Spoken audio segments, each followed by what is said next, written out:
Right. Next question వచ్చేసి, పారశీక కవి అయిన పిరదోషిని బూర్ల రామకృష్ణారావు క్రింది ఏ తెలుగు కవితో పోల్చాడు? పారశీక కవి అయిన పిరదోషిని బూర్గుల రామకృష్ణారావు క్రింది ఏ తెలుగు కవితో పోల్చాడు? సో ఇది మన ప్రశ్న. సో మరి ఇంతకీ పిరదోషి ఎవరు? సో ఈ పిరదోషి ఒక పారశీక కవి. పిరదోషి పారశీక కవి. సో ఇతను గజనీ మహమ్మద్ ఆస్థాన కవి. పిరదోషి పారశీక భాషా కవి అండ్ గజనీ మహమ్మద్ ఆస్థాన కవి. రైట్. సో ఇది పిరదోషి యొక్క నేపథ్యం. సో ఇక్కడ బూర్గుల రామకృష్ణారావు. సో నిజానికైతే బూర్గుల రామకృష్ణారావు రాజకీయ రంగంలోనే కాకుండా సాహితీ రంగంలో కూడా గొప్ప పేరు ప్రఖ్యాతులు సంపాదించాడు. బూర్గుల రామకృష్ణారావుకు రాజకీయ రంగంలో ఎంతటి గొప్ప పేరు వచ్చిందో సాహితీ రంగంలో కూడా అంతే గొప్ప పేరు వచ్చింది. సో అనేక భాషల్లో పండితుడుగా రాణించాడు. ముఖ్యంగా పారశీక, ఉర్దూ, తెలుగు భాషల్లో అండ్ సంస్కృత భాషల్లో అనేక గ్రంథాలు రాశాడు. పారశీక సాహిత్యం పట్ల, పారశీక భాష పట్ల మంచి అవగాహన కలిగినటువంటి కవిగా బూర్గుల రామకృష్ణారావు రాణించాడు.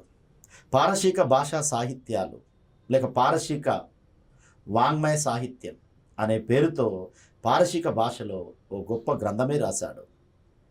ఓ గొప్ప గ్రంథం రాస్తూ అందులో దాదాపు పారశీక ముఖ్యమైనటువంటి కవులందరి గురించి రాశాడు. అందులో ఒక కవి ఈ పిరదోషి. ఈ పిరదోషిని మన తెలుగు కవుల్లో ఒక కవితో పోల్చాడు. మరి ఏ తెలుగు కవితో పిరదోషిని పోల్చాడు అనేది మన ప్రశ్న. సో నిజానికి అయితే ఇక్కడున్న 4 తెలుగు కవులు మహా ఉద్దండులు అని చెప్పొచ్చు. తెలుగులో, తెలుగు భాషా సాహిత్యంలో, తెలుగు భాషా సాహితీ చరిత్రలో వీళ్ళ 4 గురించి మనం చాలా గొప్పగా చెప్పుకుంటాం. ఎవరు? ఫస్ట్ ఆప్షన్ వచ్చేసి నన్నయ్య, రెండో ఆప్షన్ వచ్చేసి తిక్కన, మూడో ఆప్షన్ వచ్చేసి ఎర్రన, 4వ ఆప్షన్ వచ్చేసి శ్రీనాథ. ఇందులో నన్నయ్య వేంగి చాళుక్య రాజైన రాజరాజ నరేంద్ర ఆస్థాన కవి. అంటే వేంగి చాళుక్యుల ఆస్థాన కవి. వేంగి చాళుక్య లేక తూర్పు చాళుక్య, వేంగి లేక తూర్పు చాళుక్యుల ఆస్థాన కవి ఎవరు? నన్నయ్య. ఇక రెండవ కవి మన తిక్కన కాకతీయుల కాలం వాడు. కాకతీయులు. సో కాకతీయ సామంతుల్లో ఒకరైనటువంటి నెల్లూరును పరిపాలించే మనమసిద్ధి ఆస్థాన కవి ఈ తిక్కన. మన కాకతీయ రాజైన గణపతి దేవునికి సామంతుడుగా నెల్లూరును మనమసిద్ధి పరిపాలించేవాడు. ఆ మనమసిద్ధి ఆస్థాన కవి తిక్కన కొంతకాలం పాటు గణపతి దేవుని ఆస్థానంలో కూడా గడిపాడు. గణపతి దేవునికి సమకాలీనుడు అని చెప్పొచ్చు. రైట్. ఇక మరొక కవి ఎర్రన. సో ఎర్రన అండ్ శ్రీనాథ వీళ్ళిద్దరూ కాకతీయ అనంతర యుగానికి చెందినటువంటి తెలుగు కవులు. ముఖ్యంగా వీళ్ళిద్దరి యొక్క ప్రస్తావన మన తెలంగాణ చరిత్రలో రాకపోయినా తెలుగు భాషా సాహిత్య చరిత్రలో ఎర్రన అండ్ శ్రీనాథ వీళ్ళిద్దరికి కూడా గొప్ప ప్రాధాన్యత ఉంది. సో వీళ్ళు ముఖ్యంగా రెడ్డి రాజుల కాలానికి చెందినటువంటి వాళ్ళు. రెడ్డి రాజులు. సో కాకతీయ అనంతర యుగంలో తెలంగాణ ప్రాంతాన్ని ముసునూరి నాయంకరులు అండ్ రేచల్ల పద్మనాయకులు పరిపాలించారు. ఈ ముసునూరి నాయంకరులకు, రేచల్ల పద్మనాయకులకు సమకాలీనంగా ఈనాటి కోస్తాంధ్ర ప్రాంతాన్ని పరిపాలించిన వాళ్ళే రెడ్డి రాజులు.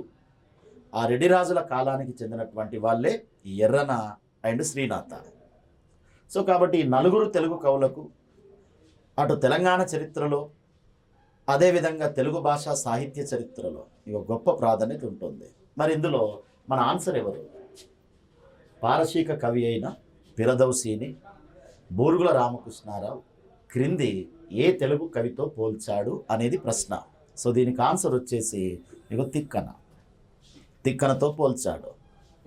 సో మహాభారతంలోని ఎక్కువ పర్వాలను తెలుగులోకి అనువదించిన వాడు తిక్కన. సంస్కృత మహాభారతంలో 18 పర్వాలు ఉంటే ఈ 18 పర్వాలలో 4వ పర్వమైన విరాట పర్వం నుంచి మొదలుకొని 18వ పర్వమైన స్వర్గారోహణ పర్వం వరకు. ఇలా మొత్తం 15 పర్వాలను తెలుగులోకి అనువదించినటువంటి ఘనత తిక్కనకు దక్కుతుంది. ఇది తిక్కనకు ఉన్నటువంటి ప్రాధాన్యత. సో కాబట్టి తిక్కనకు ఉన్నటువంటి ప్రాధాన్యత నేపథ్యంలోనే మన బూరుగుల రామకృష్ణారావు పిరదౌసిని ఎవరితో పోలుస్తున్నాడు? తిక్కనతో పోలుస్తున్నాడు. సో ఈ కంపారిజన్ మీద ఎలాగైనా ప్రశ్న అడగొచ్చు. ఈ ప్రశ్నలో పిరదౌసికి బదులుగా తిక్కన కూడా ఉండొచ్చు. ఓకేనా? లేక ఏ విధంగా ఎవరు పోల్చారు అని కూడా అడగొచ్చు. అందులో ఆన్సర్ వచ్చేసి అప్పుడు బూరుగుల రామకృష్ణారావు అవుతుంది. సో మొత్తానికైతే ఈ ప్రశ్న నేపథ్యాన్ని బాగా అర్థం చేసుకోండి. ఈ ప్రశ్నను 3 రకాలుగా అడగొచ్చు. కింద ఆప్షన్లో తిక్కన ఆన్సర్ ఉండే విధంగా అడగొచ్చు.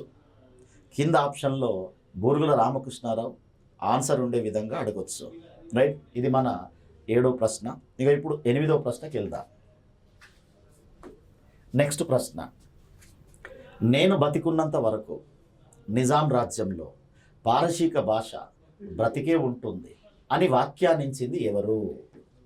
నేను బతికున్నంత వరకు నిజాం రాజ్యంలో పారశీక భాష బ్రతికే ఉంటుంది అని వ్యాఖ్యానించింది ఎవరు? ఈ స్టేట్మెంట్ ఎవరికి సంబంధించింది? ఇది వెరీ వెరీ ఇంపార్టెంట్ స్టేట్మెంట్. దీని మీద ప్రశ్న అడిగే అవకాశం ఉంటుంది. సో ఒకసారి మనం ఆప్షన్స్ చూద్దాం. సో మొదటి ఆప్షన్ సయ్యద్ హుస్సేన్ బిల్గ్రామి, రెండో ఆప్షన్ వికారుల్ ఉమ్రా, మూడో ఆప్షన్ శంషద్ ఉల్ ఉమ్రా, నాలుగో ఆప్షన్ మొదటి సాలార్జంగ్. ఇవి మన ఆప్షన్స్.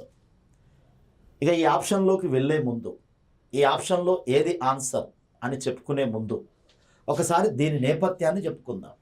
నేను బతికున్నంత వరకు నిజాం రాజ్యంలో పారశీక భాష బతికే ఉంటుంది అని వ్యాఖ్యానించింది ఎవరు? సో నిజాం రాజ్యంలో 2 అధికార భాషలు ఉండేవి. నిజాం రాజ్యంలో మొదటి అధికార భాష పారశీక భాష, పారశీకం. రెండో అధికార భాష ఉర్దూ భాష, ఉర్దూ. 1884 వరకు నిజాం రాజ్యంలో అధికార భాష పారశీకం.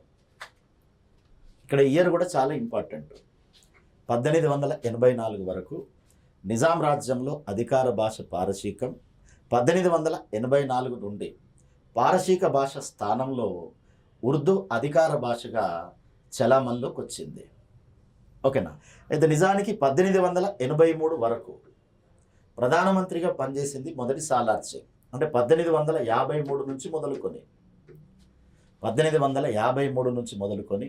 1883 మధ్యకాలంలో నిజాం రాజ్యానికి ప్రధానిగా పనిచేసింది మొదటి సాలార్జంగ్. మొదటి సాలార్జంగ్ కాలంలోనే 1857 సిపాయిల తిరుగుబాటు జరిగింది.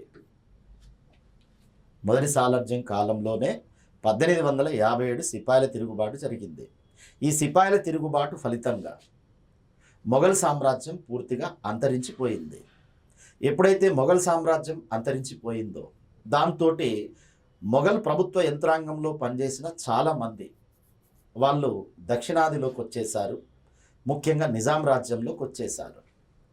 ఇక మొదటి నుంచి నిజాం రాజ్యానికి మొఘల్ సామ్రాజ్యానికి ఉన్న అనుబంధం వల్ల మొఘల్ ప్రభుత్వ యంత్రాంగంలో పనిచేసి ఇక్కడికి వచ్చినటువంటి వాళ్ళలో చాలామందికి ఇక్కడ ఉద్యోగాలు లభించాయి.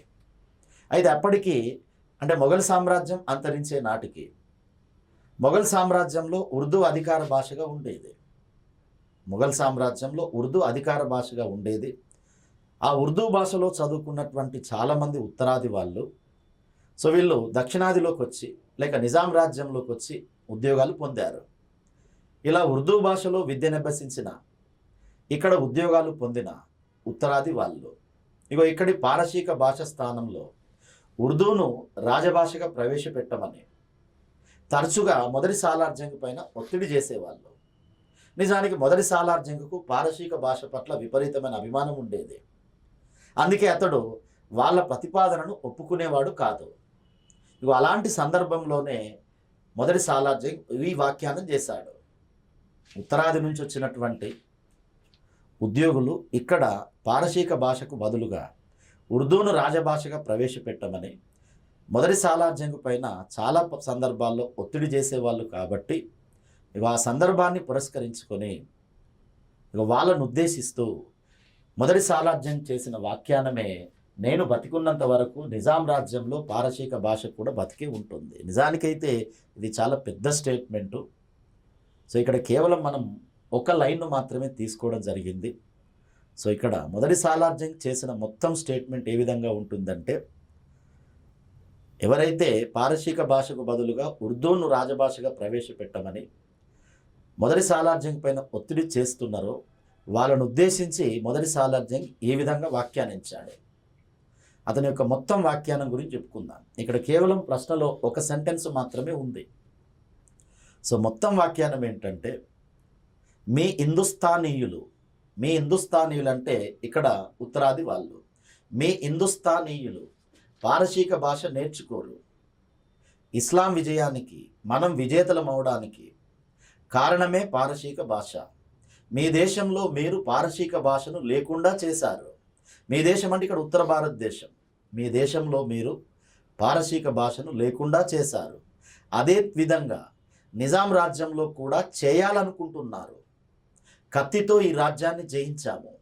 నేను బతికున్నంత వరకు పారసీక భాష కూడా నిజాం రాజ్యంలో బతికి ఉంటుంది. ఇగో ఈ విధంగా మొదటి సాలార్జంగ్ స్టేట్మెంట్ ఇచ్చాడు. ఇది మొత్తం టోటల్ స్టేట్మెంట్. ఇందులో ఈ ప్రశ్నలో కేవలం ఒక సెంటెన్స్ మాత్రమే తీసుకోవడం జరిగింది. సో ఒకటి మరోసారి మొత్తం స్టేట్మెంట్ వినండి. ఒకవేళ ఎగ్జామ్లో మొత్తం స్టేట్మెంట్ కూడా ఇవ్వచ్చు. ఏం చెప్తున్నాడు? నాన్ ముల్కీలను ఉద్దేశించి, ఉత్తరాది ఉద్యోగులను ఉద్దేశించి ఏం చెప్తున్నాడు? మీ హిందుస్థానీయులు పారసీక భాష నేర్చుకోరు.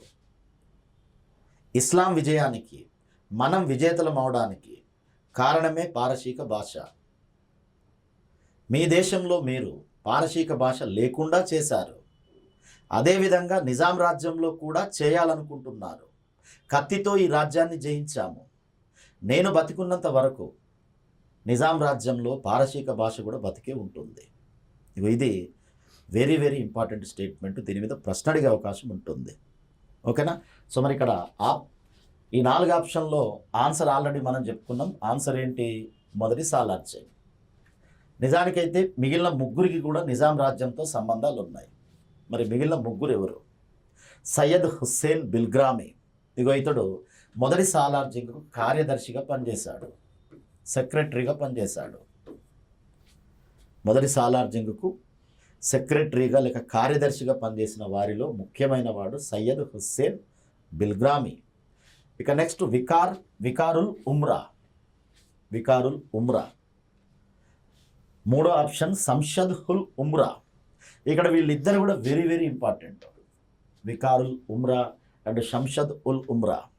సో వికారుల్ ఉమ్రా పేరు మీదుగానే తెలంగాణలో ఒక నగరం కూడా వెలిసింది. ఆ నగరం పేరు వికారాబాదు. శంషద్ ఉల్ ఉమ్రా పేరు మీదనే ఒక నగరం వెలిసింది. ఆ నగరం పేరు శంషాబాదు. సో కాబట్టి ఇక్కడ వికారాబాదు, శంషాబాదు ఈ 2 పట్టణాలు వీళ్ళిద్దరి వల్ల వెలిసినాయి. ఇక ఇందులో మళ్ళీ వికారుల్ ఉమ్రాకు మరో ప్రత్యేకత ఉంది. హైదరాబాదులో చాలా ప్రసిద్ధిగాంచినటువంటి నిజాం నవాబుల కాలం నాటి ఒక రాజభవన నిర్మాత వికారుల్ ఉమ్రా. దాని పేరు ఫలక్నామా ప్యాలెస్.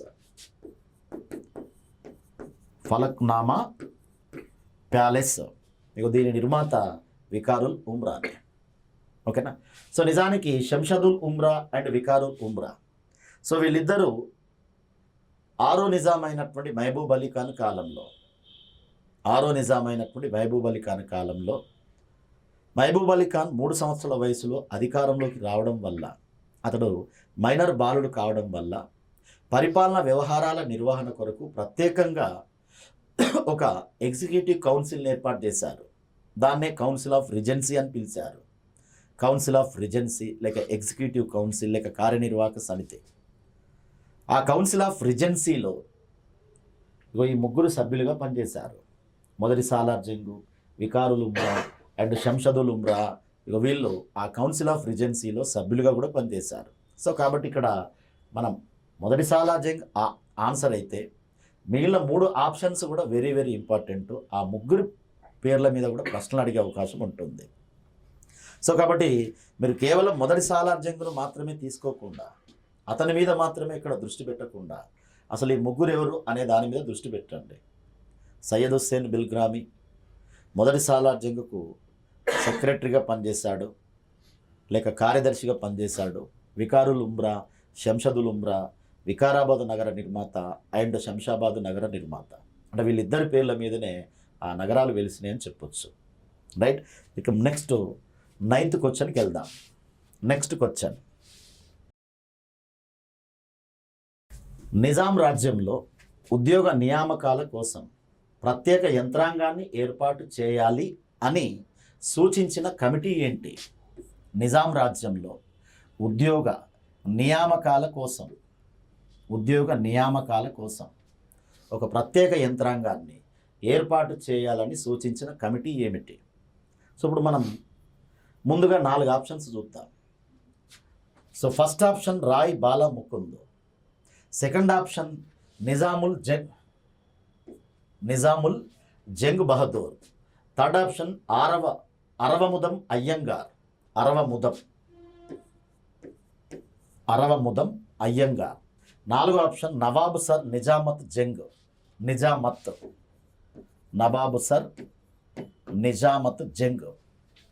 మరి ఇందులో కరెక్ట్ ఆన్సర్ ఏంటి? ఇందులో కరెక్ట్ ఆన్సర్ వచ్చేసి అరవముదం అయ్యంగార్ కమిటీ 1938 ప్రాంతంలో నిజాం రాజ్యంలో రాజ్యాంగ సంస్కరణల కొరకు నియమించబడిన కమిటీ. నిజాం రాజ్యంలో రాజ్యాంగ సంస్కరణలు వీటి కొరకు నియమించబడిన కమిటీ. ఈ రాజ్యాంగ సంస్కరణల్లో భాగంగా ఉద్యోగ నియామకాల ప్రక్రియ గురించి కూడా ఈ కమిటీ ప్రస్తావించింది. ఏమని చెప్పింది ఉద్యోగ నియామకాలకు సంబంధించి అంటే, నిజాం రాజ్యంలో ఉద్యోగ నియామకాల కోసం ఒక ప్రత్యేక యంత్రాంగాన్ని ఏర్పాటు చేయాలి అని సూచించింది. సో కాబట్టి మన ఆన్సర్ వచ్చేసి అరవముదం అయ్యంగార్. రైట్. ఇక ఇందులో రాయ్ బాలా ముకుంద్, ఇతడు మనకు వెరీ వెరీ ఇంపార్టెంట్. మరి ఎవరి Rai Bala Mukund? Very very important. అతని నేపథ్యం మీద ప్రశ్న అడిగే అవకాశం ఉంటుంది. సో ఏంటి మరి ఇతనికి ఉన్నటువంటి ప్రత్యేకతలు అంటూ 2 ప్రత్యేకతలు ఉన్నాయి. ఆ 2 ప్రత్యేకతల మీద రాయ్ బాలా ముకుంద్ గురించి ప్రశ్న అడిగే అవకాశం ఉంటుంది. ఇందులో మొదటి ప్రత్యేకత ఏంటంటే, పట్టభద్రుడైన హైదరాబాద్కు చెందిన మొదటి ముల్కీ హిందువు రాయ్ బాలా ముకుంద్.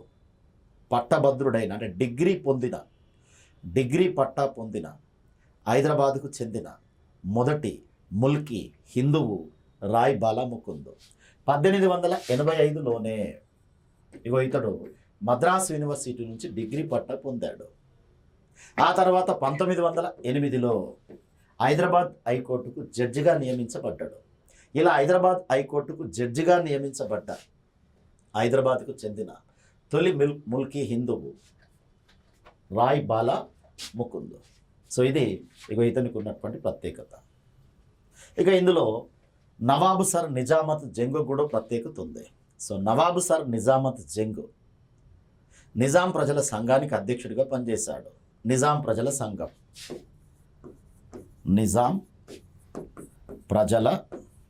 సంఘం దీనికి అధ్యక్షుడిగా పనిచేశాడు.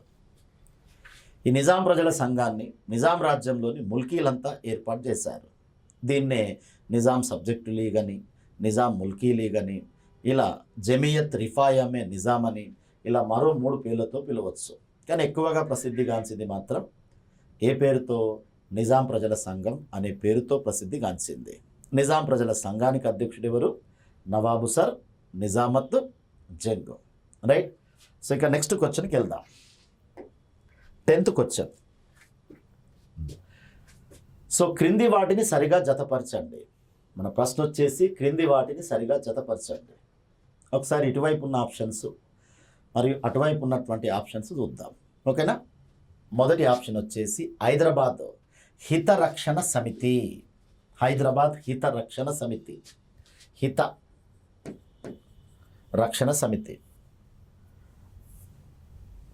హైదరాబాద్ హిత రక్షణ సమితి.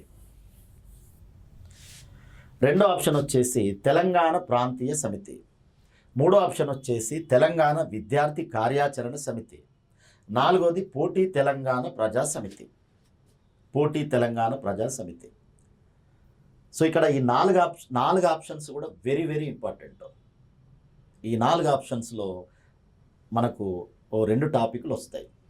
2 టాపిక్లకు సంబంధించినవే ఇక ఈ 4 ఆప్షన్స్, 2 టాపిక్లు. ఇందులో ఒకటేమో 1952 ముల్కీ ఉద్యమానికి సంబంధించింది. 1952 ముల్కీ ఉద్యమం గురించి చదివే సందర్భంగా ఇందులో మీకు దీని ప్రస్తావన వస్తుంది, హైదరాబాద్ హితరక్షణ సమితి ప్రస్తావన వస్తుంది. ఇక నెక్స్ట్ 1969 ప్రత్యేక తెలంగాణ ఉద్యమం గురించి చదివే సందర్భంలో ఇగో ఈ 3 ప్రస్తావన వస్తుంది. సో కాబట్టి ఈ ప్రశ్నలో మనకు 2 టాపిక్లు కవర్ అవుతున్నాయి. 10th క్వశ్చన్లో 2 టాపిక్లు కవర్ అవుతున్నాయి.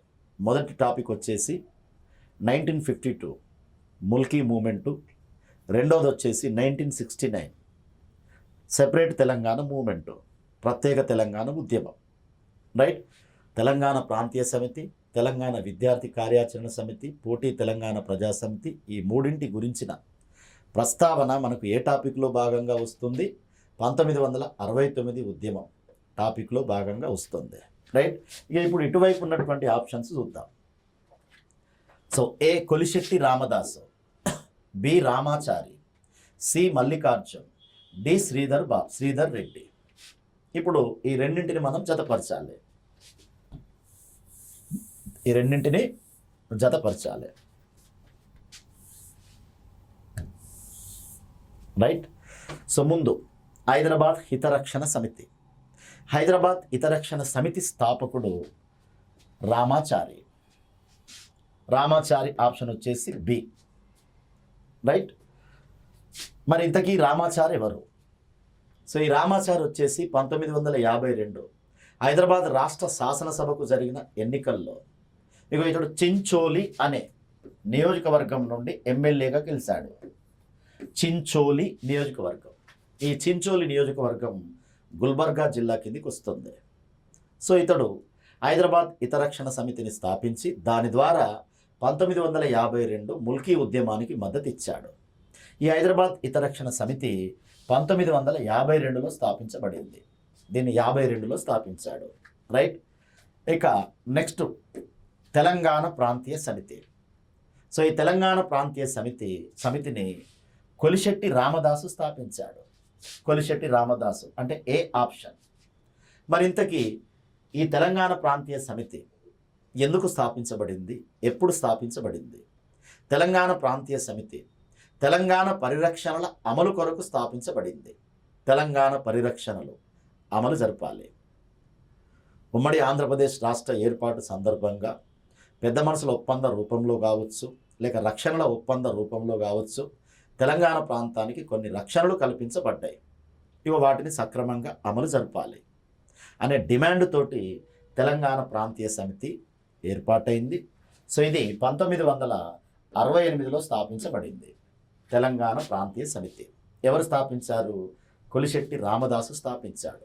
ఇక్కడ కొలిశెట్టి రామదాసు పేరు వెరీ వెరీ ఇంపార్టెంట్.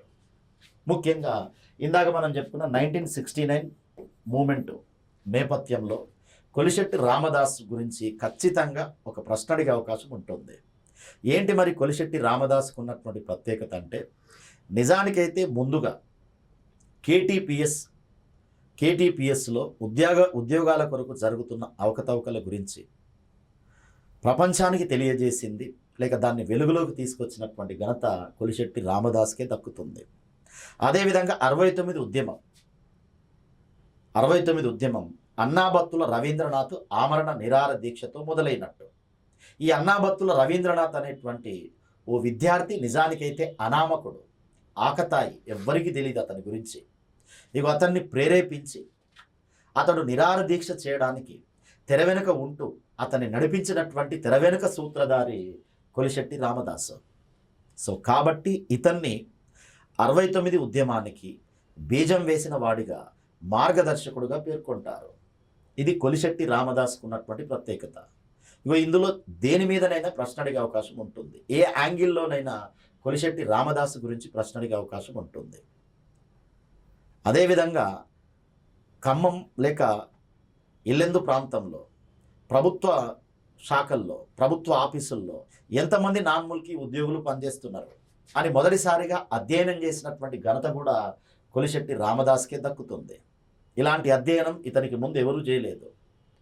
ఒక గవర్నమెంట్ ఆఫీసును ఎంచుకొని ఆ గవర్నమెంట్ ఆఫీసులో అసలు ఎంతమంది ముల్కీ ఉద్యోగులు ఉన్నారు, ఎంతమంది నాన్ ముల్కీ ఉద్యోగులు ఉన్నారు, ఎంతమంది లోకల్స్ ఉన్నారు, ఎంతమంది నాన్ లోకల్స్ ఉన్నారు అనే దాన్ని అధ్యయనం చేసి నాన్ ముల్కీ ఉద్యోగుల లిస్టును మొదటిసారిగా వెలుగులోకి తెచ్చినటువంటి ఘనత కొలిశెట్టి రామదాస్కే దక్కుతుంది. సో కాబట్టి ఇక్కడ మన రెండో ఆప్షన్ వచ్చేసి ఏ. ఇక నెక్స్ట్ తెలంగాణ విద్యార్థి కార్యాచరణ సమితి. తెలంగాణ విద్యార్థి కార్యాచరణ సమితి. సో తెలంగాణ విద్యార్థి కార్యాచరణ సమితికి ఓ ప్రత్యేకత ఉంది. ఆ ప్రత్యేకత ఏంటంటే ఈ తెలంగాణ విద్యార్థి కార్యాచరణ సమితి 1969 జనవరి 13 నాడు ఆవిర్భవించింది. నిజానికైతే 1969 ప్రత్యేక తెలంగాణ ఉద్యమం అది ముందుగా రక్షణల ఉద్యమంగా మొదలైంది. రక్షణల ఉద్యమంగా అంటే కేవలం రక్షణలు అమలైతే చాలు అనే డిమాండ్ తోటి ఉద్యమం మొదలైంది. ఆ రక్షణల ఉద్యమాన్ని కాస్త ప్రత్యేక తెలంగాణ ఉద్యమంగా మార్చిన సంస్థ తెలంగాణ విద్యార్థి కార్యాచరణ సమితి. సో ఎప్పుడైతే తెలంగాణ విద్యార్థి కార్యాచరణ సమితి ఏర్పాటైందో ఆ రోజు నుండి ఈ రక్షణల ఉద్యమం కాస్త ఏ ఉద్యమంగా మారిపోయింది? ప్రత్యేక తెలంగాణ ఉద్యమంగా మారిపోయింది. ఇది తెలంగాణ విద్యార్థి కార్యాచరణ సమితికి ఉన్నటువంటి ప్రత్యేకత. మరి దీన్ని ఎవరు స్థాపించారు? సో దీంతో సంబంధం ఉన్నటువంటి వ్యక్తి ఎవరు? ఇందులో ఆన్సర్ వచ్చేసి మల్లికార్జున్. మూడో ఆప్షన్కు ఆన్సర్ వచ్చేసి మల్లికార్జున్. ఇక నెక్స్ట్ పోటీ తెలంగాణ ప్రజా సమితి. పోటీ తెలంగాణ ప్రజా సమితి. సో నిజానికైతే పోటీ తెలంగాణ ప్రజా సమితి 1969 మే 22వ తేదీ నాడు ఆవిర్భవించింది. 1969 మే 22 నాడు పోటీ తెలంగాణ ప్రజా సమితి ఆవిర్భవించింది. మరి అప్పటికే నిజానికైతే తెలంగాణ ప్రజా సమితి ఉంది, టీపీఎస్ ఉంది. తెలంగాణ ప్రజా సమితి ఉంది లేక టీపీఎస్ ఉంది. అప్పటికే తెలంగాణ ప్రజా సమితి 69 ఉద్యమంలో క్రియాశీల పాత్ర పోషిస్తుంది. అప్పటి వరకు అది మదన్ మోహన్, ఎస్బి గిరి, టిఎన్ సదాలక్ష్మి ఇలాంటి వాళ్ళ నాయకత్వంలో ఆధ్వర్యంలో అది ఆందోళన కార్యక్రమాలు నడుపుతుంది. కానీ మే 22వ తేదీ నాడు అందులోకి మర్రి చెన్నారెడ్డి ప్రవేశించాడు. మర్రి చెన్నారెడ్డి మే 22వ తేదీ నాడు 1969 మే 22వ తేదీ నాడు టీపీఎస్కు అధ్యక్ష బాధ్యతలు చేపట్టాడు. ఇది టీపీఎస్లో ఉన్నటువంటి ఒక వర్గానికి ఇష్టం లేదు. ఓ వర్గం దీన్ని వ్యతిరేకించింది. మర్రి చెన్నారెడ్డి టీపీఎస్లోకి ప్రవేశించడం, దాని అధ్యక్ష బాధ్యతలను చేపట్టడం పట్ల ఒక వర్గం వ్యతిరేకంగా ఉంది. ఆ వర్గమే టీపీఎస్ నుంచి బయటకు వచ్చి దానికి పోటీగా దేన్ని స్థాపించింది? పోటీ తెలంగాణ ప్రజా సమితిని స్థాపించింది. ఈ పోటీ తెలంగాణ ప్రజా సమితిని స్థాపించిన వాళ్ళలో ముఖ్యమైనటువంటి వ్యక్తి శ్రీధర్ రెడ్డి. సో కాబట్టి ఇక్కడ 4వ దానికి ఆన్సర్ వచ్చేసి డి. సో ఇప్పుడు మీరు కింద ఆప్షన్స్ చూసుకోండి. బిఏసిడి రావాలి. బిఏసిడి ఎక్కడుంది? BACD 1B 2A BACD. దీని ఆన్సర్ వచ్చేసి ఫస్ట్ 1వది బి, 2వది ఏ, 3వది సి, 4వది డి. రైట్. ఇది 10వ ప్రశ్న. సో ఇప్పుడు 11వ ప్రశ్నకి వెళ్దాం. చూడండి, ఇక్కడ 4 స్టేట్మెంట్స్ ఉన్నాయి. క్రింది వాటిలో సరికానిది ఏంటి? ఈ 4 స్టేట్మెంట్స్ కూడా వెరీ వెరీ ఇంపార్టెంట్. ఇందులో ఒకటి తప్పు, ఒకటి సరికాని స్టేట్మెంటు. మరి ఆ స్టేట్మెంట్ ఇచ్చినటువంటి వాళ్ళు ఇక్కడ ఇది మనకు ఇంపార్టెంట్. సో ఇందులో మొదటి స్టేట్మెంట్ ఏంటి? ఆంధ్రుల రథం బయలుదేరింది, కందెన కోసం మధ్యలో కర్నూల్లో ఆగింది, అక్కడి నుండి హైదరాబాద్ వెళ్ళే వరకు అది ఆగదు. ఈ స్టేట్మెంట్ ఇచ్చింది ఎవరు? ఆంధ్రుల రథం బయలుదేరింది, కందెన కోసం మధ్యలో కర్నూల్లో ఆగింది, అది అక్కడి నుండి హైదరాబాద్ వెళ్ళే వరకు ఆగదు అనే స్టేట్మెంట్. ఈ స్టేట్మెంట్ నేపథ్యం గురించి ముందు చెప్పుకుందాం మనం. సో 1953 అక్టోబర్ 1వ తేదీ నాడు ఆంధ్ర రాష్ట్రం ఆవిర్భవించింది. ఈ ఆంధ్ర రాష్ట్ర ఆవిర్భావ ఉత్సవాలు కర్నూలులో జరిగినాయి. ఆంధ్ర రాష్ట్ర ఆవిర్భావ ఉత్సవాలు కర్నూలులో జరిగినాయి. ఈ ఉత్సవాలకు హాజరైనటువంటి ఆనాటి సీమాంధ్ర వాళ్ళలో చాలామందికి వాళ్ళు ఆంధ్ర రాష్ట్ర ఏర్పాటుతోటి సంతృప్తిగా లేరు. ఇంకా వాళ్ళకి ఏం కావాలి? హైదరాబాద్ రాజధానిగా విశాలాంధ్ర ఏర్పాటు కావాలి. సీమాంధ్ర ప్రాంతం లేక ఆంధ్ర రాష్ట్రంలో తెలంగాణ విలీనం కావాలి. ఇలా 3 తెలుగు ప్రాంతాలు కలిసి విశాలాంధ్రగా ఏర్పాటు కావాలి. అది కూడా హైదరాబాద్ రాజధానిగా. ఇది ఆంధ్ర వాళ్ళ టార్గెట్. సో కాబట్టి మనం ఆంధ్ర రాష్ట్ర ఏర్పాటుతో పూర్తిగా సంతృప్తి పడకూడదు. హైదరాబాద్ రాజధానిగా మనం విశాలాంధ్రను ఏర్పాటు చేయాలి అనేది ఈ స్టేట్మెంట్లోని ఉద్దేశం. అందుకే ఆంధ్రుల రథం బయలుదేరింది. అది కందెన కోసం మధ్యలో కర్నూలులో ఆగింది. ఇప్పుడు కర్నూలు ఆంధ్ర రాష్ట్రానికి రాజధాని కాబట్టి ఆంధ్రుల రథం ఎక్కడికి వెళ్ళింది? ఇప్పుడు కందెన కోసం కర్నూలులో ఆగింది. అక్కడి నుంచి సరాసరి ఎక్కడికి రాబోతుంది? హైదరాబాద్ రాబోతుంది. ఈ స్టేట్మెంట్ ఇచ్చింది ఎవరు? ఇక్కడ ఉన్న ఆప్షన్ ఏంటి? మాడభూషి అనంతశేనం అయ్యంగార్. మాడభూషి అనంతశేనం అయ్యంగార్. సో ఈ మాడభూషి అనంతశేనం అయ్యంగార్ ఇతడు ఆనాటి లోక్సభ డిప్యూటీ స్పీకర్గా పనిచేశాడు. ఇతడే ఈ స్టేట్మెంట్ ఇచ్చాడు. సో కాబట్టి ఇది కరెక్ట్ స్టేట్మెంట్. ఇక రెండో స్టేట్మెంట్ ఏంటి? సంస్థానాన్ని విడగొట్టండి, రాజరికపు జాడలు రూపుమాపండి. ఈ స్టేట్మెంట్ ఎవరిచ్చారు? సంస్థానాన్ని విడగొట్టండి, రాజరికపు జాడలు రూపుమాపండి అనేది స్టేట్మెంట్.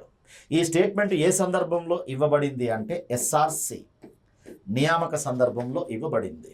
స్టేట్ రీఆర్గనైజేషన్ కమిషన్ 1953లో దీన్ని నియమించారు. 55లో ఇది నివేదిక ఇచ్చింది. 54 జూన్ జూలైలో ఇది మన తెలంగాణకు వచ్చింది. ఆ సందర్భంగా ఇక్కడ ఉన్నటువంటి వాళ్ళు కొందరేమో విశాలాంధ్రను డిమాండ్ చేశారు, మరికొందరేమో ప్రత్యేక తెలంగాణను డిమాండ్ చేశారు. ఇలా విశాలాంధ్రను డిమాండ్ చేసినటువంటి వాళ్ళలో ఒక వ్యక్తి ఈ స్టేట్మెంట్ ఇచ్చాడు. ఏంటి? సంస్థానాన్ని విడగొట్టండి, రాజరికపు జాడలు రూపుమాపండి. ఇక్కడ సంస్థానం అంటే నిజానికి ఈ స్టేట్మెంట్లో సత్యం లేకపోలేదు. అప్పటికి హైదరాబాద్ రాష్ట్రం కొనసాగుతుంది. ఈ హైదరాబాద్ రాష్ట్రం 1950 జనవరి 26 నాడు ఆవిర్భవించింది. మరి హైదరాబాద్ రాష్ట్రం అంటే వాస్తవానికి పూర్వపు నిజాం సంస్థానమే. ఉన్నది ఉన్నట్లుగా ఏమాత్రం భౌగోళికంగా మార్పు లేకుండా హైదరాబాద్ రాష్ట్రంగా ఏర్పాటైంది. పైగా హైదరాబాద్ రాష్ట్ర పాలన మాజీ ఏడో నిజామైనటువంటి మీర్ ఉస్మాన్ అలీ ఖాన్ ద్వారానే జరుగుతుంది. మొదట్లోనేమో కాన్స్టిట్యూషనల్ లీడ్గా పనిచేశాడు, అంటే రాజముద్ర వేసే రాజ్యాధినేతగా పనిచేశాడు. ఈ సందర్భంగానేమో అతడు రాజ్ ప్రముఖగా పనిచేస్తున్నాడు. అతని పేరు మీదుగానే పరిపాలన నడుస్తుంది. కాబట్టి ఒక రకంగా అప్పటికీ హైదరాబాద్ రాష్ట్రంలో దాని పరిపాలనలో ఎలాంటి జాడలు ఉన్నాయి, ఎలాంటి ఛాయలు ఉన్నాయి? రాజరికం జాడలే ఉన్నాయి. కాబట్టి హైదరాబాద్ రాష్ట్రాన్ని విడగొట్టి మరాఠీ ప్రాంతాలను మహారాష్ట్రలో కలిపేయాలి, కన్నడ ప్రాంతాలను కర్ణాటకలో కలిపేయాలి, తెలంగాణ ప్రాంతాన్ని పక్కనున్న ఆంధ్ర రాష్ట్రంతో కలిపేయాలి. అప్పుడు హైదరాబాద్ రాష్ట్రంలో రాజరికపు జాడలు రూపుమాపినట్లు అవుతుంది అనేది ఈ స్టేట్మెంట్ యొక్క ఉద్దేశం, నేపథ్యం. మరి దీన్ని ఎవరిచ్చారు ఈ స్టేట్మెంట్ను? స్వామి రామానంద తీర్థనే. ఇది కూడా రైట్ స్టేట్మెంట్. ఇది సరైనటువంటి స్టేట్మెంట్. ఇక నెక్స్ట్ మూడవది, పోలీస్ చర్యకు పూర్వం నిజాం నిరంకుశత్వంలో మా చరిత్ర, మా సంస్కృతి, మా మేధో వికాసం అనగదొక్కబడినవి అనేది స్టేట్మెంట్.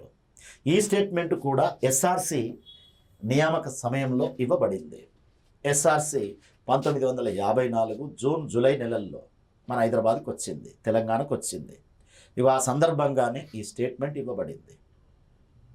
ఈ స్టేట్మెంట్లో ఎవరైతే స్టేట్మెంట్ ఇచ్చారో వాళ్ళు విశాలాంధ్రను డిమాండ్ చేస్తున్నారు.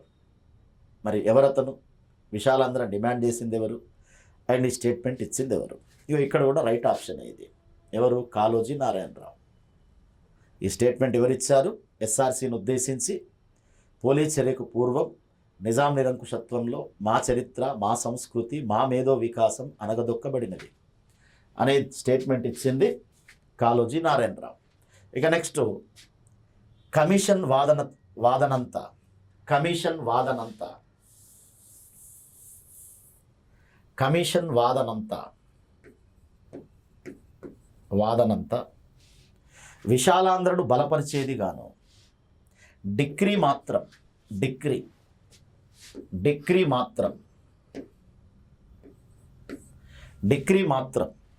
ప్రత్యేక తెలంగాణకు అనుకూలంగాను ఉంది అంటూ ఎస్ఆర్సి సిఫార్సులను విమర్శించింది ఎవరు?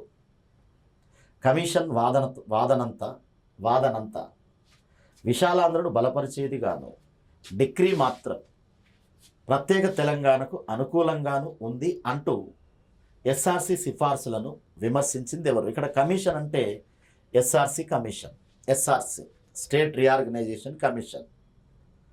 సో స్టేట్ రీఆర్గనైజేషన్ కమిషన్ లేక ఎస్ఆర్సి 1955 సెప్టెంబర్ 30 నాడు తన నివేదిక ఇచ్చింది. ఆ నివేదికలో మన తెలుగు ప్రాంతాల గురించి ప్రత్యేకంగా కొన్ని సిఫార్సులు కూడా చేసింది. ఆ సిఫార్సుల్లో మొదటి సిఫార్సుల్లో విశాలాంధ్రకు అనుకూలంగా సిఫార్సు చేసింది. కానీ చివరిలోకి వచ్చేసరికి మాత్రం విశాలాంధ్రను వ్యతిరేకించింది, ప్రత్యేక తెలంగాణకు అనుకూలంగా సిఫార్సు చేసింది. కాబట్టి కమిషన్ వాదనంతా ముందు విశాలాంధ్రకు అనుకూలంగా ఉంది, కానీ కంక్లూజన్ చివరి నిర్ణయం మాత్రం, ఇక్కడ డిక్రీ అంటే కంక్లూజన్ లేక నిర్ణయం, ఆ కంక్లూజన్ మాత్రం దేనికి అనుకూలంగా ఇచ్చింది? ప్రత్యేక తెలంగాణకు అనుకూలంగా ఇచ్చింది. ఫైనల్గా హైదరాబాద్ రాష్ట్రాన్ని ఏర్పాటు చేయమని చెప్పింది. హైదరాబాద్ రాష్ట్రం అంటే తెలంగాణ, డైరెక్ట్గా తెలంగాణ అనే పేరు పెట్టకపోయినా ఎస్ఆర్సి హైదరాబాద్ రాష్ట్రం అని పేరు పెట్టినా హైదరాబాద్ రాష్ట్రం అంటే అది తెలంగాణ ప్రాంతమే. మరి ఈ విధంగా ఎవరు ఎస్ఆర్సిని విమర్శిస్తూ స్టేట్మెంట్ ఇచ్చాడు? ఇక్కడ ఉన్న ఆప్షన్ ఏంటి? బూరుగుల రామకృష్ణారావు. నిజానికైతే ఈ ఆప్షన్ సరైనది కాదు. ఇక్కడ అన్నది బూరుగుల రామకృష్ణారావు కాదు, తెన్నేటి విశ్వనాథం. ఇక దీనికి రైట్ ఆప్షన్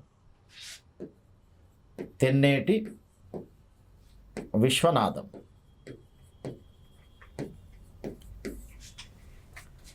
సో 4వ స్టేట్మెంట్ ఇచ్చినటువంటి వ్యక్తి ఎవరు? తెన్నేటి విశ్వనాథం. ఇక్కడ బూరుగుల కాదు. నిజానికి ఈ సందర్భంగా బూరుగుల కూడా ఒక స్టేట్మెంట్ ఇచ్చాడు, బూరుగుల రామకృష్ణారావు కూడా ఒక స్టేట్మెంట్ ఇచ్చాడు. ఆ స్టేట్మెంట్ ఏంటంటే 9 జిల్లాల రాష్ట్రానికి రాజధానిగా కన్నా కనీసం 20 జిల్లాలైనా ఉండే రాష్ట్రానికి రాజధానిగా హైదరాబాద్ నగరం బాగుంటుంది అంటూ ఇతను స్టేట్మెంట్ ఇచ్చాడు. అంటే ఎస్ఆర్సి 9 జిల్లాలతోటి హైదరాబాద్ రాష్ట్రాన్ని ఏర్పాటు చేయమని చెప్పింది. హైదరాబాద్ రాష్ట్రం అంటే తెలంగాణనే. ఎస్ఆర్సి 9 జిల్లాలతో హైదరాబాద్ రాష్ట్రాన్ని ఏర్పాటు చేయమని చెప్పింది. దాన్ని బూరుగుల విమర్శించాడు. బూరుగుల ఓ రకంగా సమైక్యవాదిగా మారిపోయాడు. మొదట్లో తెలంగాణవాదే, తర్వాత సమైక్యవాదిగా మారిపోయి ఎస్ఆర్సి సిఫార్సుల పట్ల కూడా కొంత విమర్శనాత్మకంగా స్పందించాడు. అందులో భాగంగానే ఎలాంటి స్టేట్మెంట్ ఇచ్చాడు? 9 జిల్లాల రాష్ట్రానికి రాజధానిగా కన్నా కనీసం 20 జిల్లాలైనా ఉండే రాష్ట్రానికి రాజధానిగా హైదరాబాద్ నగరం బాగుంటుంది అనేది ఎవరిచ్చిన స్టేట్మెంటు? బూరుగుల రామకృష్ణారావు ఇచ్చిన స్టేట్మెంటు. రైట్. సో ఇక్కడ ఈ 4 స్టేట్మెంట్లు గుర్తుపెట్టుకోండి, వెరీ వెరీ ఇంపార్టెంట్. నేను 5వ స్టేట్మెంట్ కూడా చెప్పాను. 5వ స్టేట్మెంట్ బూరుగులకు సంబంధించినటువంటి స్టేట్మెంట్. ఈ స్టేట్మెంట్లో ఏదో ఒక దాని మీద ప్రశ్న అడిగే అవకాశం ఉంటుంది. ఓకేనా? నెక్స్ట్ ప్రశ్నకి వెళ్దాం. ఒకే భాష, ఒకే జాతి, ఒకే రాష్ట్రం అనే నినాదం క్రింది వారిలో ఎవరిది? ఒకే భాష, ఒకే జాతి, ఒకే రాష్ట్రం అనే నినాదం క్రింది వారిలో ఎవరిది? ఇది ప్రశ్న. ఒకే భాష, ఒకే జాతి, ఒకే రాష్ట్రం అనే నినాదం క్రింది వారిలో ఎవరిది? సో ఇది విశాలాంధ్ర ఉద్యమ నేపథ్యంలో ఇవ్వబడినటువంటి నినాదం. మరి ఎవరిచ్చారు ఇది? ఇందులో సోషలిస్టులు, కమ్యూనిస్టులు, పీడిఎఫ్ అంటే people's democratic front, people's democratic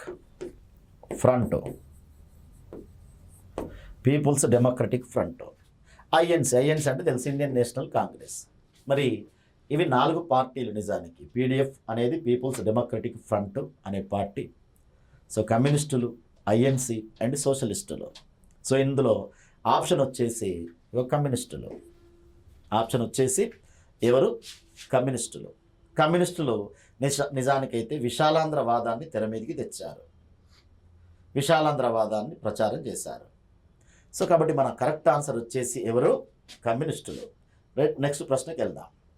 so క్రింది వాటిని సరిగా జతపరచండి. ఇక్కడ 4 గ్రంథాలు ఉన్నాయి, ఇటువైపు వాటి రచయితలు ఉన్నారు. ఈ 4 గ్రంథాలు కూడా వెరీ వెరీ ఇంపార్టెంట్. మొదటి గ్రంథం Hyderabad Mulki and non Mulki. Hyderabad Mulki and non Mulki. So ఇక్కడ చిన్న టెక్నికల్ ఇష్యూ, చిన్న మిస్టేక్ కూడా కాదు వాస్తవానికి. సో ఇక్కడ Mulki, Hyderabad Mulki and non Mulki conflict అని రావాలి. కన్ఫ్లిక్ట్ అంటే ఘర్షణ, దీన్ని యాడ్ చేసుకోండి. సో గ్రంథం పేరు Hyderabad Mulki and non Mulki conflict. Conflict అంటే ఘర్షణ, అంటే ముల్కీలకు నాన్ ముల్కీలకు హైదరాబాద్లో జరిగిన ఘర్షణ గురించి ఈ గ్రంథం పేర్కొంటుంది. మరి దీని రచయిత ఎవరు? Next, the emergence of Andhra Pradesh. The emergence of Andhra Pradesh అంటే ఆంధ్రప్రదేశ్ అవతరణ గురించి రాయబడిన గ్రంథం ఇది. ఏ విధంగా ఆంధ్రప్రదేశ్ రాష్ట్రం అవతరించింది 1956లో. ఇక 3, తెలంగాణ రాష్ట్రోద్యమాలు. 1969 ఉద్యమ నేపథ్యంలో రాయబడిన గ్రంథాలలో ఒకటి తెలంగాణ రాష్ట్రోద్యమాలు, మరొకటి the man who sowed the seed of Telangana state. ఇది కూడా 1969 ఉద్యమ నేపథ్యంలో రాయబడిన గ్రంథం. The man who sowed the seed of Telangana state. So ఈ 4 గ్రంథాలు వెరీ వెరీ ఇంపార్టెంట్ అవుతాయి. సో ఇందులో ఈ మొదటి గ్రంథమేమో 1952 ముల్కీ ఉద్యమ సందర్భంగా వస్తుంది. ది ఎమర్జెన్స్ ఆఫ్ ఆంధ్రప్రదేశ్ ఏమో విశాలాంధ్ర ఉద్యమ సందర్భంగా వస్తుంది. తెలంగాణ రాష్ట్రోద్యమాలు the man who sowed the seed of Telangana state అనేటువంటి గ్రంథమేమో, ఈ 2 గ్రంథాలేమో 1969 మూమెంట్లో వస్తాయి. 1952 ముల్కీ ఉద్యమం లేక ముల్కీ ఉద్యమాల గురించి చదివే సందర్భంలో దీని ప్రస్తావన వస్తుంది. విశాలాంధ్ర ఉద్యమ సందర్భంలో దీని ప్రస్తావన వస్తుంది. 1969 ఉద్యమ సందర్భంలో ఈ రెండింటి ప్రస్తావన వస్తుంది. రైట్, ఇవి గ్రంథాలు. మరి వాటి రచయితలు ఎవరు అనేది చూద్దాం. ఇక్కడ ఉన్న ఆప్షన్స్ ఏంటి?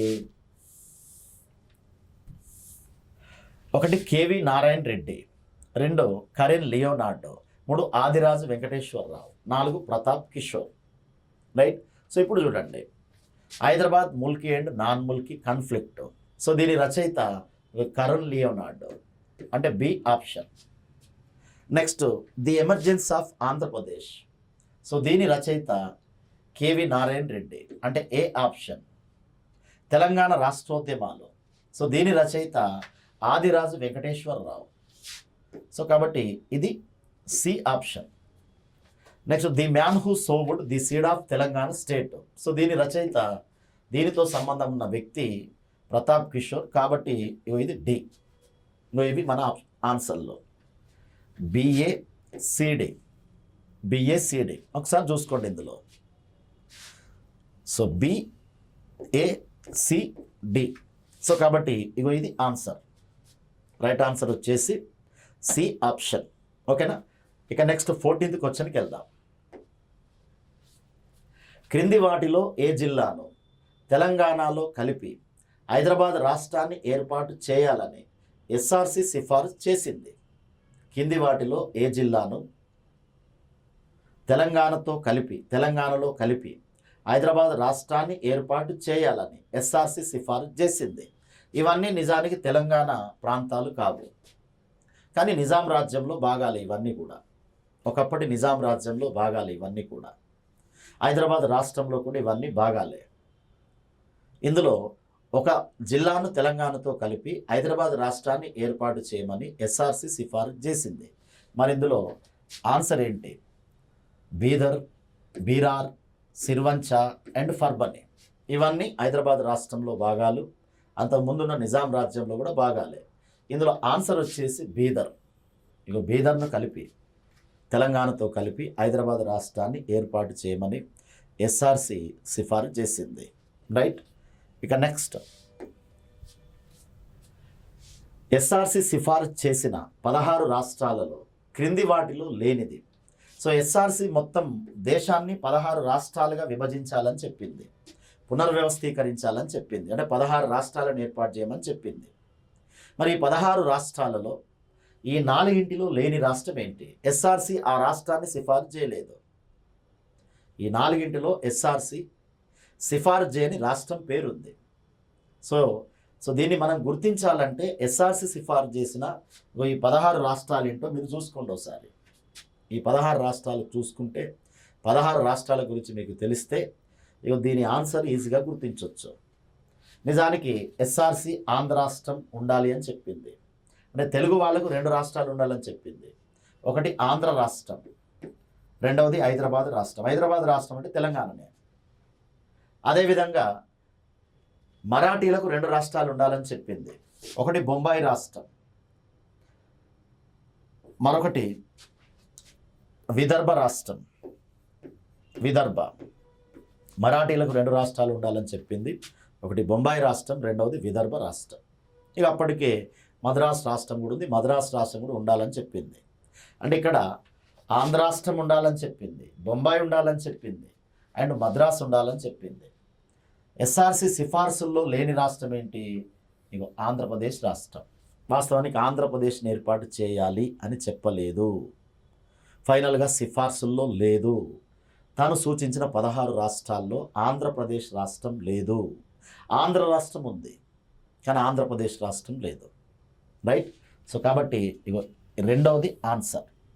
నెక్స్ట్, టిఆర్సీకి సంబంధించి క్రింది వాటిలో సరికానిది ఏమిటి? TRC Telangana regional committee. Telangana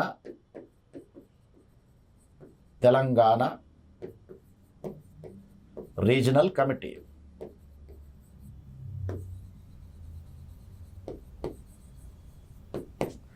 TRC Telangana regional committee, Telangana ప్రాంతీయ సంఘం. దానికి సంబంధించి క్రింది వాటిలో లేనిదేంటి? సో ఇక్కడ ఫస్ట్ ఆప్షన్ రాజ్యాంగ సవరణ 7 రాజ్యాంగ సవరణ. రెండో ఆప్షన్ 371 క్లాస్ 1 ఆర్టికల్. మూడో ఆప్షన్ 20 మంది సభ్యులు. నాలుగో ఆప్షన్ తెలంగాణ మంత్రులకు సభ్యత్వం ఉండదు. తెలంగాణ మంత్రులకు సభ్యత్వం ఉండదు అనేది. మరి ఇందులో ఒక 3 టీఆర్సీకి సంబంధించినవి, ఒకటి మాత్రం సంబంధం లేనిది. సో టీఆర్సీ లేక ప్రాంతీయ సంఘాలు ఏర్పాటు కావడానికి రాజ్యాంగాన్ని సవరించారు. ఆ రాజ్యాంగ సవరణ నెంబర్ 7. సో కాబట్టి ఇది టీఆర్సీకి సంబంధించినదే. ఈ ప్రాంతీయ సంఘాల గురించి ఒక ఆర్టికల్ పేర్కొంటుంది, ఆర్టికల్ 371 క్లాస్ 1. సో కాబట్టి ఇది కూడా టీఆర్సీకి సంబంధించిందే. టీఆర్సీలో 20 మంది సభ్యులు ఉండాలి అని పేర్కొనబడింది. కాబట్టి మూడోది కూడా కరెక్టే. అంటే మూడోది కూడా టీఆర్సీకి సంబంధించిందే. ఈ మొదటి 3 టీఆర్సీకి సంబంధించినవి. ఇక టీఆర్సీకి సంబంధం లేనిది ఇక 4వ ఆప్షన్. వాస్తవానికి ఏమని ఉండాలి ఇక్కడ అంటే తెలంగాణ మంత్రులకు కూడా టీఆర్సీలో సభ్యత్వం ఉంటుంది. తెలంగాణ మంత్రులకు అందరికీ టీఆర్సీలో సభ్యత్వం ఉంటుంది. కానీ ఇక్కడ మన ప్రశ్న ఏంటి? టీఆర్సీకి సంబంధించి క్రింది వాటిలో సరికానిదేంటి? సో కాబట్టి సరికానిదేంటి? తెలంగాణ మంత్రులకు సభ్యత్వం ఉండదు అనేది సరికాదు. ఓకేనా?